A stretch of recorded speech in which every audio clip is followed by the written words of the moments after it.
Hi everybody. So next topic here is going to deal with solving radical equations. There's a couple little warm-up questions your textbook had, and I thought it'd be nice to kind of talk through this a little bit. So just like we did in the past, you're supposed to match each function to its correct graph, and then you're supposed to use the graph to actually solve the equation. So before we solve any equations, I just want to talk about how the heck are you going to know which one of these goes with which graph. So if you remember, we talked about how to find the domain of a function and the transformations last topic. So for letter little a, it looks like you're going to shift right one and down one. So think of a normal square root function and think of it shifted right and down one. So that's going to give you capital C. So little a goes with big C. Now, the way you use the graph to answer the actual question is you're just trying to figure out where's the x-intercept. That's what equals 0 means. It means, hey, what's the 0 on the graph? And you can see it crosses through at 2. So the solution is x equals 2, and that's the only solution to the problem. Now, letter B, that's going to be a little bit more complicated because there's 2 square roots in it. So we're going to cheat, and we're going to use our knowledge about finding domain. So if you remember last time, you take what's under the root, and you make it be greater or equal to 0. That's how you're going to find the domain. So that's what I'm going to do. So I have 2 roots, so I'm going to have 2 inequalities. I'm going to solve each one, and I get x is greater or equal to -1, and x is greater or equal to -4.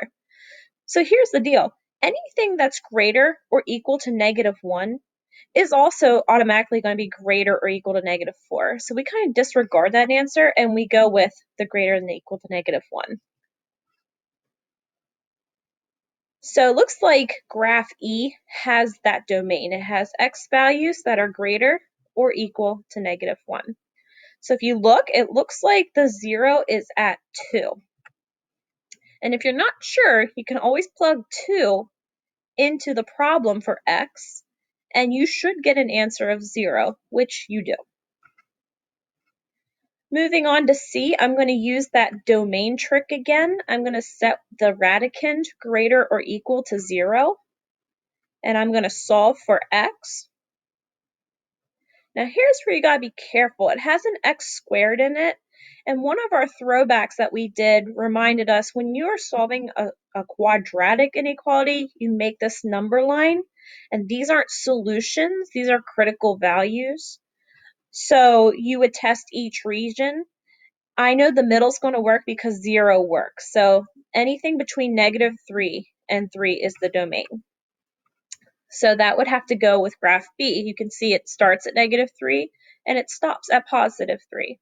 So it looks like I have 2 zeros, which are 3 and -3. For letter D,